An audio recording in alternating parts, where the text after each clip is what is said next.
आज है 6 सितंबर। 6 सितंबर को आपका जो फर्स्ट शिफ्ट का आरआरसी ग्रुप डी का एग्जाम था आपका खत्म हो गया है। तो आज की इस वीडियो में 6 सितंबर फर्स्ट शिफ्ट में पूछे गए जीके, साइंस और करंट अफेयर्स के अधिकतम रियल प्रश्न मिल गए, तो उसको उत्तर को देखने का प्रयास करेंगे। इससे पहले जो चैनल पे आप नए हैं तो चैनल को सब्सक्राइब कर लीजिएगा। इसका जो पीडीएफ है टेलीग्राम ग्रुप में आपको सेंड कर दिया जाएगा। इसके अलावा व्हाट्सएप नंबर पर मैसेज भी कर सकते हैं। व्हाट्सएप नंबर डिस्क्रिप्शन बॉक्स में दिया रहेगा। तो चलिए दोस्तों शुरू करते हैं कि आज का कैसा कैसा प्रश्न आपको देखने को मिला था। जो पहला प्रश्न देखने को मिल रहा है दोस्तों, वो आपका पूछा गया था कि सिगरेट पीने से शरीर का कौन सा अंग प्रभावित होता है। तो दोस्तों स्मोकिंग करने से धुएं में मौजूद हमारे फेफड़े में जमा हो जाता है, जिससे हमारी नलिका ब्लॉक हो जाती है। इसके कारण व्यक्ति को थकान, सांस फूलने जैसी परेशानी होती है। और सिगरेट के धुएं में मौजूद कार्बन मोनोऑक्साइड हमारे ब्लड में ऑक्सीजन लेवल को कम कर देता है, जिससे शरीर के सभी अंग को भारी नुकसान आपका पहुँचता है। तो शरीर के सभी अंगों का भारी नुकसान पहुँचता है। इसके अलावा पर्टिकुलर अंग दिया गया होगा, तो दोस्तों आपका फेफड़ा बिल्कुल राइट आंसर हो जाएगा। इसके अलावा दोस्तों आपसे पूछा गया था कि आईपीएल का जो 15वां संस्करण है कब आयोजित किया गया था। तो दोस्तों आईपीएल के 15वां संस्करण की बात करें तो इंडियन प्रीमियर लीग का जो 15वां सीजन है 26 मार्च से शुरू होगा। 26 मार्च 2022 से दोस्तों आपका शुरू हुआ था। और आईपीएल गवर्निंग काउंसिल की बैठक में गुरुवार 24 फरवरी को इस पर फैसला लिया गया था। 24 फरवरी 2022 को फैसला लिया गया था। और 26 फरवरी 2022 से आपका आईपीएल का जो 15वां सीजन है आपका हुआ था कब तक, तो 29 मई 2022 तक आपका हुआ था, जिसमें विजेता गुजरात टाइटंस ने हुआ था।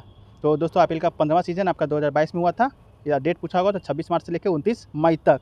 अगला क्वेश्चन दोस्तों पूछा गया था आपका कि मूल कर्तव्य को किस संविधान संशोधन में जोड़ा गया है। तो दोस्तों बात करें मूल कर्तव्य का, तो ये दोस्तों आपका जो मूल कर्तव्य है आपका मौलिक कर्तव्य उस संविधान में 1976 में आपका जोड़ा गया था स्वर्ण सिंह समिति के सिफारिश पर, और भी 42वें संविधान संशोधन के द्वारा। तो दोस्तों क्वेश्चन आपका शायद ये था कि क्या था कि कितने मौलिक कर्तव्य को जोड़ा गया था।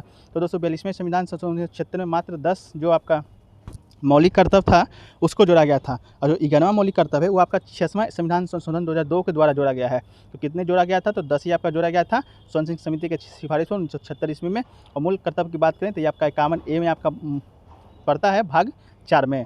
अगला क्वेश्चन है दोस्तों कि सरदार वल्लभ भाई पटेल ने गुजरात में कहाँ पर आंदोलन किया था जिसे कि सरदार की उपाधि मिली थी। सरदार की उपाधि मिलने से पहले आपका सिर्फ वल्लभ भाई पटेल उनका नाम था। जो गुजरात में दोस्तों बारदोली सत्याग्रह किए थे, बारदोली नामक जगह पे है जो गुजरात में स्थित है, वहीं पर सरदार की उपाधि दिया गया था। तो बारदोली सत्याग्रह भारतीय स्वतंत्रता संग्राम के जून 1928 में आयोजित हुआ था गुजरात में। ये एक प्रमुख किसान आंदोलन था जिसका नेतृत्व वल्लभ भाई पटेल ने किया था। उस समय प्रांतीय संस्कार ने किसान के लगान में 22% की वृद्धि कर दी थी, और सरदार पटेल भाई ने इस लगान वृद्धि का जमकर विरोध किया था। ये इसी कारण वहाँ के जो महिला हैं उनको बारदोली सत्याग्रह की महिला हैं सरदार की उपाधि से प्रदान किया था, जो आपका गांधी जी ने उनको बताया था कि वहाँ की महिला हैं जो आपको सरदार की उपाधि दिया है। अगला दोस्तों स्थानीय सुशासन का जनक किसे कहा जाता है। इसका जो राइट आंसर दोस्तों आपका लॉर्ड रिपन राइट आंसर हो जाएगा, जिसे भारत में स्थानीय सुशासन का जनक माना जाता है। माना जाता है कि उन्होंने 1882 में स्थानीय सुशासन की स्थापना करके भारतीय स्वतंत्रता का पहला स्वाद दिया था। तो आपका लॉर्ड रिपन आपका राइट आंसर हो जाएगा। अगला क्वेश्चन दोस्तों पीआर श्रीजेश किस खेल से संबंधित है। तो दोस्तों पीआर श्रीजेश की बात करें तो प्रत्तु रविंद्रन श्रीजेश जो कि दोस्तों एक भारतीय पुरुष फील्ड हॉकी के खिलाड़ी हैं। तो हॉकी आपका राइट आंसर हो जाएगा। ये भारतीय पुरुष फील्ड हॉकी की टीम की ओर से खेलते हैं। इनका जन्म 8 मई को आपका 1986 ईस्वी को हुआ था। हॉकी इंडिया लीग में उत्तर प्रदेश के विजय की ओर से खेले थे। तो आपका हॉकी के खिलाड़ी हैं। अगला दोस्तों आपका अमेरिका में किस भौतिकी विज्ञान को हाल ही में पुरस्कार मिला है। तो ये पुरस्कार उन व्यक्तियों को प्रदान किया जाता है जिनका कार्य विज्ञान और अध्यात्म का संगम होता है। अमेरिका सैद्धांतिक भौतिक विज्ञानी और लेखक डॉक्टर फ्रैंक विल्जेक को दुनिया के सबसे व्यक्तिगत लाइफ टाइम अचीवमेंट अवार्ड से सम्मानित किया गया है, जिसका मूल्य 1.3 मिलियन अमेरिकी डॉलर से अधिक है। तो ये आपका डॉक्टर फ्रैंक विल्जेक आपका ऑप्शन में होगा, तो आपका यही राइट आंसर हो जाएगा। अगला दोस्तों टीबी दिवस कब मनाया जाता है। तो टीबी दिवस की बात करें दोस्तों तो इसका उद्देश्य न केवल इस बीमारी को रोकना है बल्कि उपचार भी करना है। टीबी दिवस का प्रति वो 24 मार्च को हम टीबी दिवस के रूप में मनाते हैं। आमतौर पर विश्व क्षय रोग दिवस के रूप में भी जाना जाता है। ये पूरी दुनिया का कार्यक्रम है जिसका महत्वपूर्ण उद्देश्य तपेदिक रोग के बारे में सार्वजनिक जागरूकता बढ़ाना है। तो आपका 24 मार्च बिल्कुल राइट आंसर हो जाएगा। अगला दोस्तों पूछा गया था भारतीय भाषा अनुसंधान संस्थान कहाँ है।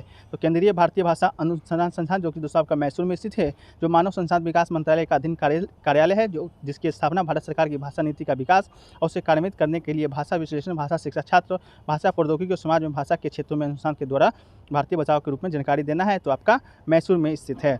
अगला दोस्तों आपका कि आवर्त सारणी में कितने तत्व प्रकृति में मिले हैं, कितने तत्व को खोजा गया है। तो अभी तक दोस्तों 118 आवर्त सारणी में तत्व हैं। इन सभी तत्वों के गुण विभिन्न हैं और जिसमें 94 जो आपका तत्व है वो प्राकृतिक रूप से मिले हैं। इसके अलावा दोस्तों 94 के अलावा जितना आपका तत्व है वो आपका मानवीय से बनाया गया है। तो कमेंट ऑप्शन में आपका क्या था वो आपको बताइएगा। इसके बाद दोस्तों धावन सोड्डा का रासायनिक सूत्र आपका आया था, तो Na2CO3 दोस्तों आपका इसका रासायनिक सूत्र हो जाएगा। अगला दोस्तों आपका आया था प्लास्टर ऑफ पेरिस का रासायनिक सूत्र क्या होगा, इसका जो रासायनिक सूत्र होगा दोस्तों CaSO4 दोस्तों आपका बिल्कुल राइट आंसर हो जाएगा, प्लास्टर ऑफ पेरिस का रासायनिक सूत्र। अगला दोस्तों आया था कर्नाटक में सर्वाधिक पाई जाने वाली धातु कौन सी है, तो कर्नाटक में दोस्तों हेमेटाइट कर्नाटक में सर्वाधिक पाया जाता है, तो हेमेटाइट आपका राइट आंसर है। अगला दोस्तों कि नींबू और टमाटर में कौन सा अम्ल पाया जाता है, तो इसमें दोस्तों सिट्रिक अम्ल पाया जाता है, जो कि दुर्बल एक कार्बनिक अम्ल है। नींबू, संतरे और खट्टे फलों में सिट्रिक अम्ल इसके कारण पाए जाते हैं, तो सिट्रिक अम्ल नींबू और टमाटर में आपका पाए जाते हैं। अगला दोस्तों पेकुलम नृत्य किस साथ से संबंधित है, तो ये दोस्तों आपका क्वेश्चन क्लियर नहीं है। अगर कोई नृत्य से आपका प्रश्न आया था तो ये दोस्तों आप ऑप्शन कमेंट सेक्शन में बताइएगा।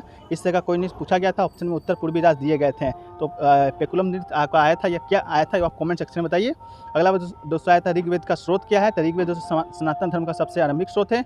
इसी में 10 मंडल है, 1028 सूक्त है, वर्तमान में 10,462 मंत्र हैं। मंत्र संख्या के विषय में कुछ मतभेद है। मंत्रों में देवताओं की स्तुति की गई है, इसमें देवताओं का आगाहन करने के लिए मंत्र है। तो ऋग्वेद का स्रोत शायद आपसे पूछा गया था इस तरह का प्रश्न, तो आप कमेंट सेक्शन में बताइए कि प्रश्न थोड़ा क्लियर नहीं है, लेकिन ऋग्वेद के बारे में इस प्रश्न आया तो डील कर लिए। अगला दोस्तों पूछा गया था आपका कि स्वच्छ भारत अभियान 2022 किस मंत्रालय के अधीन आपका किया गया था, तो स्वच्छ भारत मिशन दोस्तों ग्रामीण पेयजल और स्वच्छता मंत्रालय के द्वारा आपका स्वच्छ भारत जो अभियान है आपका लाया गया है। इसके अलावा दोस्तों कुछ और क्वेश्चन भेजे गए हैं स्टूडेंट के द्वारा, जिसमें कि IPL का 15वां सीजन आपका कब हुआ था, तो 2022 आपका राइट आंसर था। इसके अलावा किसी की दुर्घटना हो जाती है तो कितनी राशि दी जाती है, प्रधानमंत्री दुर्घटना बीमा योजना के तहत, तो ये आपका 2 लाख की राशि दी जाती है, तो 2 लाख आपका राइट आंसर हो जाएगा। अगला 242वां संविधान संशोधन या मौलिक कर्तव्य जोड़ा गया था आपका 10 मौलिक कर्तव्य मूल कितने थे, तो आपका 10 मौलिक कर्तव्य को जोड़ा गया था। अगला दोस्तों भारतीय भाषा अनुसंधान संस्थान आपका मैसूर कर्नाटक में स्थित है। टीवी दिवस आपका 14 मार्च को मनाया जाता है। इसके अलावा दोस्तों आपका लेंस से प्रश्न आया था, फिर इलेक्ट्रिसिटी से आया था। इसके बाद दोस्तों आपका प्लास्टर ऑफ पेरिस का रासायनिक नाम आया था, जिसका जो रासायनिक नाम हो जाएगा दोस्तों CaSO4.1/S2, और दोस्तों आपका राइट आंसर हो जाएगा। पिछला जो आंसर आया था उसमें दोस्तों गलत प्रिंट हो गया है। अगला दोस्तों नींबू का कौन सा अम्ल पाया जाता है, तो आपका साइट्रिक अम्ल पाया जाता है। इसके बाद दोस्तों बिच्छू के डंक में फॉर्मिक अम्ल पाया जाता है। इसके बाद ये दोस्तों शायद आपको मिलाने के लिए आया था, तो आप क्वेश्चन क्लियर है तो आप कमेंट सेक्शन में बताइएगा। इसके बाद दोस्तों आपका एस्टर कोलेजिक एसिड है, RCO2R आपका इसका राइट आंसर है। अगला दोस्तों जेवेनियर का नियम किस पर आधारित है, इस तरह का भी प्रश्न आपका आया था। 118 तत्व में कितने प्राकृतिक कितने कृत्रिम है, तो प्राकृतिक आपका 94 है, कृत्रिम दोस्तों आपका 24 है। अगला दोस्तों स्थानीय स्वशासन का जनक, ये दोस्तों आपका लॉर्ड रिपन है। और कर्नाटक में कौन सा धातु सबसे अधिक पाया जाता है, तो दोस्तों आपका लोहे का मैग्नेटाइट पाया जाता है। ये आपका आंसर दिया गया है, जो बच्चे आपका एग्जाम देकर आए हैं, लेकिन मिला है हमको हेमेटाइट प्राप्त हुआ है, तो आप कमेंट सेक्शन में बताइएगा कि आपका कौन सा धातु आपका पाया जाता है। तो 89 में किस समिति ने स्थानीय शासन की निकाय को संवैधानिक दर्जा प्रदान करने की सिफारिश की थी, ये दोस्तों आपका पीके युगन समिति दोस्तों इसके द्वारा आपका सिफारिश किया गया था। तो इतना ही प्रश्न दोस्तों अभी तक मिले हैं, और भी प्रश्न मिलेंगे तो कमेंट सेक्शन में पिन कर देंगे। इसके अलावा टेलीग्राम चैनल पर भी दोस्तों आपका सेंड कर दिया जाता है, तो वहाँ भी आप जोर से जुड़ जाइएगा, लिंक डिस्क्रिप्शन बॉक्स में दिया रहेगा। तो दोस्तों चैनल पर नए हैं, चैनल को सब्सक्राइब कर लीजिए, नोटिफिकेशन बेल ऑन कर लीजिए। मिलते हैं नेक्स्ट वीडियो में, जब तक के लिए जय हिंद जय भारत।